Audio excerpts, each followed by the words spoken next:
All right, let's jump right in. Today, we're going to unpack a really fascinating idea called artiserous tech. Now, what is that? Well, think of it as a lens, a way of seeing the world as this quiet but constant conversation between the flash of human ambition and the deep, slow-moving story of the Earth itself. And our journey really starts with this quote from Franco Artiseros. Picture this. He's standing in Colorado, literally between two worlds. On one side, you have the ruins of industry, and on the other, this ancient, sprawling landscape. And right there, in that gap, he feels this hidden dialogue happening. And that's exactly what we're going to explore. So this really breaks down the two sides of that conversation. On one side, you have human will. It's all about fire, ambition, that drive to forge something new. And on the other side, geological time. That's about stone, patience, etching away slowly over millions and millions of years. You could really boil it down to fire versus stone. Okay, so let's start with the fire. We're heading to a place called Cokedale, and its story is just pure, concentrated human ambition. It's a perfect example of that burning flame. The force that built a place like Cokedale can be summed up in one word, voluntad. It's a Spanish word for will, but it's so much more than that. It's that raw, fiery determination, that human desire to take the natural world and completely transform it in the name of progress. And this voluntad, it burned incredibly bright, but also incredibly fast. Coqueville pops up in the early 1900s. It has a boom for a few decades, but by 1947, that industrial fire is already pretty much out. When you think about geological time, its entire existence was just a flash in the pan. At the center of it all were these coke ovens. And you have to understand, these weren't just crude machines. They were seen as a kind of industrial art. It took incredible skill and craftsmanship to manage that human-forged fire, to literally bend the landscape to your will, to power a growing nation. And what is Cokedale today? Well, it's exactly this, a ghostly reminder. It's a powerful monument to what human will can achieve, for sure, but also a stark reminder of how temporary it can be. The flame is gone. And that brings us to a really dramatic shift in our story. All right, so let's do a complete 180. We're leaving the fire and the ash behind and returning to our second location, Picket Wire Ranch. This is a story that isn't told in decades, but in eons. This is the story of stone.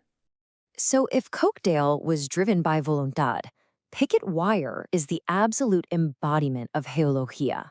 This is the Earth's slow, unstoppable process. It's not about ambition, it's not about control. It's just quiet, patient, persistent work, shaping the world over immense stretches of time. And if you really want to feel that difference in scale, just look at this number, 150 million years. That's how old the dinosaur tracks are that you can still see perfectly preserved in the rock there.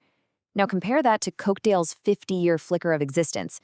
The difference is just mind-boggling. You see, Picket Wire is a different kind of museum altogether.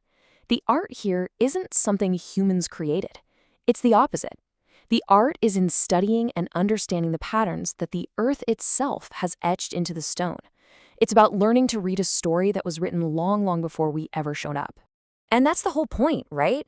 Picket Wire isn't just some old, random place. It stands as a direct philosophical counterpoint to the fire and fury of a place like Cokedale. It's the deep, geological echo to our fleeting industrial spark. So now we have these two opposing forces, right?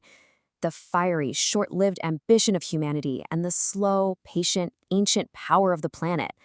So how in the world do we make sense of this dialogue? Well, that is where the artiserous lens comes into play. Artiserous is really just a framework. It's a tool, almost like a special pair of glasses that lets you see the connections between art, technology, and craft, whether they're made by human hands or shaped by nature itself. It helps us see Cokedale and Picket Wire not as two separate stories, but as two sides of the very same coin. Let's break down how this actually works. When you apply this lens to Cokedale, what does it show you? It reveals the industrial art of voluntad, of human will in action. But then you turn that exact same lens towards Picket Wire, and suddenly you see something completely different. Geological art, the incredible masterpiece created by geologia, by deep time. It's one lens, revealing two totally different kinds of art. So why does any of this matter? Well, because looking at things this way helps us redefine something we talk about all the time, the frontier spirit. Maybe it's not just about conquering nature. Maybe it's about this beautiful, poetic tension between our own creativity and the planet's incredible persistence. So the real frontier spirit, when you see it through this lens, is a constant dialogue. It's our temporary spark up against the patient hand of the planet. It's celebrating the incredible power of what we can build while also respecting the very real limits of that power. It's that constant tug of war between forging a new future and preserving the ancient past. And really, this whole idea is an invitation. It's inviting us to step back and just appreciate both sides of the story, to see the beauty in that human-forged fire, yeah, but also to stand in absolute awe of the story that's written in stone. It's all about perspective, and maybe just a little bit of humility. So I want to leave you with this question to chew on. Just look around you. It could be a skyscraper rising up against a mountain range, a massive dam holding back a river, or even just a city park carved out of a concrete jungle. Where else can you see this conversation, this dialogue between human fire and geological time, playing out right now?